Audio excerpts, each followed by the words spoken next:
Sobre as declarações dos especialistas na CPI de hoje, a gente conversa com o Sávio Chalita, professor de Direito Constitucional. Boa tarde, professor. Obrigadão por nos atender.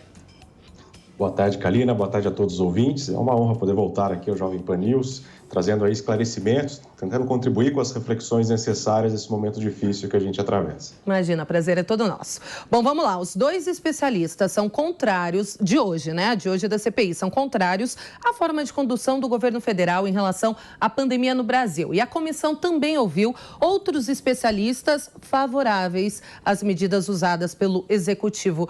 Na opinião do senhor, existe um equilíbrio nessa investigação ou há diferença, parcialidade no comportamento da comissão em relação aos convidados?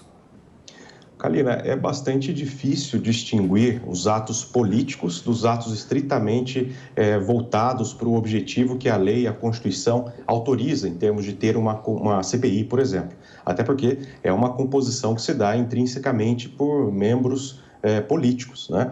Mas, tirando essas questões que acabam partidarizando, acabam trazendo as paixões políticas que tantos nos cegam nos tempos de hoje, é nítido que há uma intenção, há um fio condutor muito importante, que é verificar se as medidas foram eficazes, se foram tomadas medidas, né? A gente sente muito a falta de algo uníssono em termos de gestão, de organização, de centralidade e, por outro lado, se houve algum tipo de desvio, né? Essas denúncias todas apresentadas recentemente com relação à compra de vacina, elas são extremamente relevantes, de grande importância para que sejam, de fato, objeto de investigação, independentemente se o indício, né, o que trouxe é uma medida política ou não, né? Cabe até, inclusive, um dos envolvidos nessa denúncia, que é o Luiz Miranda, deputado federal, traz a ele, a Constituição, a imunidade material, né, que é a possibilidade de não ser responsabilizado penal e civilmente pela afirmação de que há um desvio, há algo errado, justamente para que não haja um estremecer por parte sua, para que ele não seja, de fato, coagido a não abrir a boca, a não falar quando tem ali algum indício que, para ele,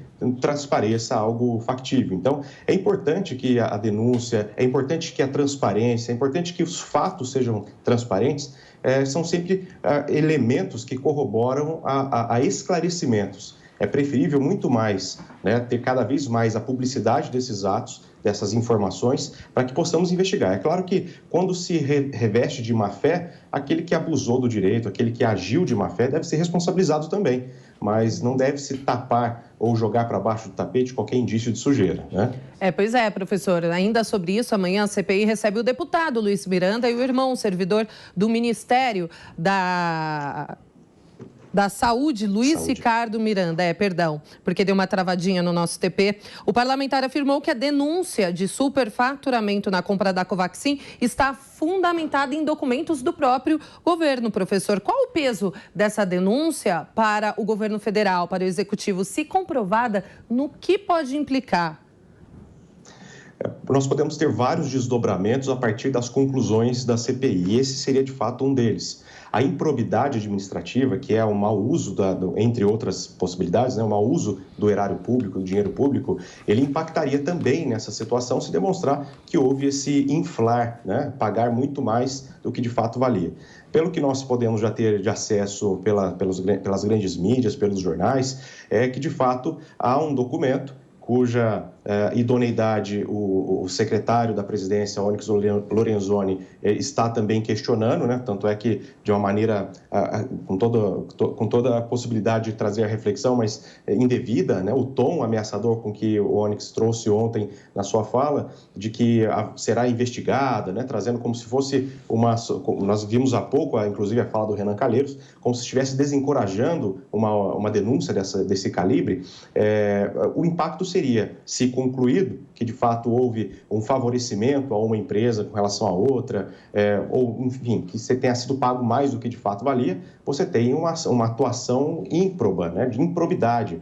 Isso pode trazer consequências desde configurar-se aqui uma situação de crime de responsabilidade, o que ensejaria inclusive o impeachment, se isso é atribuído, né? Claro que não é nada automático, tudo depende de provocações, como também consequências da ordem eleitoral, né? A ação de improbidade administrativa após a conclusão, após o trânsito em julgado, ela traz como consequência, além de outras, a inelegibilidade do agente público. Então, existem vários desdobramentos que não são rápidos e que também não são automáticos, mas que dependem dessas conclusões que são importantes, como eu disse, de serem de fato averiguadas, seja o resultado da denúncia e seja a idoneidade da prova que está sendo apresentada, né? Pois é, e na última semana a comissão anunciou uma lista de 14 pessoas que vão ser investigadas. Essa lista deve aumentar à medida que forem acontecendo aí as sessões, professor? A CPI ela tem que nascer com o objeto certo, com prazo certo de realização, pode ter prorrogações, a lei não fala em prazos específicos, né? Ela coloca só limites temporais finais. E também, quanto ao objeto principal, nós temos a possibilidade de um alargar. Semelhante, já que nós temos uma CPI parecida com as funções investigatórias da autoridade policial, misturado um pouco com a autoridade judiciária, nós tivemos há pouco tempo, né, a Operação Lava Jato, que cada vez acabava aglutinando mais autores, né, no seu objeto de investigação. A mesma coisa pode acontecer com a CPI. À medida que se avança nas investigações, se pode alcançar um objeto maior, desde que mantenha uma conexão com esse objeto principal, que foram os atos envolvendo o combate à pandemia. Então, é possível, sim, que tenhamos essa lista alargada, se de fato forem constatados outros indícios, materialidades de condutas contrárias ao que a lei coloca, ao que a Constituição permite, né, por aqueles que ou agem ultrapassando o limite dos seus direitos ou agem contrários ao que o direito estabelece. Então, é possível, sim, esse alargamento. E o ex-governador do Rio de Janeiro, para a gente finalizar, Wilson Witzel, deve participar de uma sessão sigilosa, no qual ele promete declarações comprometedoras. Qual a sua aposta, hein, professor, em relação a essas informações? A minha aposta, Kalina, é sempre para que nós tenhamos desfechos positivos para o país, né? Eu sempre aposto que nós não tenhamos paixões partidárias nem políticas, mas temos paixões pela Constituição, pelo bem difuso, coletivo, que é de fato o que se ambiciona quando temos um regime democrático como o nosso. Mas pode ser apenas um recurso argumentativo, né, da sua apresentação. Acho difícil que ele daria um blefe desse tamanho nessa circunstância toda em que se encontra. Pode ser que tenhamos, de fato, alguns elementos importantes. É também possível que tenhamos uma sessão sigilosa, né? Alguns já questionaram sobre isso, se era possível ou não. A única observação que se faz é o direito da pessoa que está sendo ouvida de se fazer acompanhar por um advogado. Então, o sigilo ele não é para todo mundo, obviamente, mas o sigilo fica ali restrito, então, às pessoas que participam do procedimento. Mas, a depender do conteúdo, obviamente, que nós teremos conhecimento dessas alegações, essas apresentações de prova que ele alega ter. Eu espero que sejam, de fato, reais e que, de fato, elas contribuam para esclarecimentos. A CPI, de fato, ela tem essa perspectiva, esse objetivo de nos garantir clareza quanto ao que é feito com o cargo público, com o erário público, com a coisa pública, cujos reflexos nós somos diretamente vítimas, né, ou beneficiários, a depender das condutas. Certamente. Bom, conversamos com o professor de Direito Constitucional, Sávio Chalita. Professor, mais uma vez, brigadão por nos atender. Ótima tarde para o senhor. Muito obrigado, Kalina. Uma ótima tarde para vocês, para todos que estão nos ouvindo e até a próxima.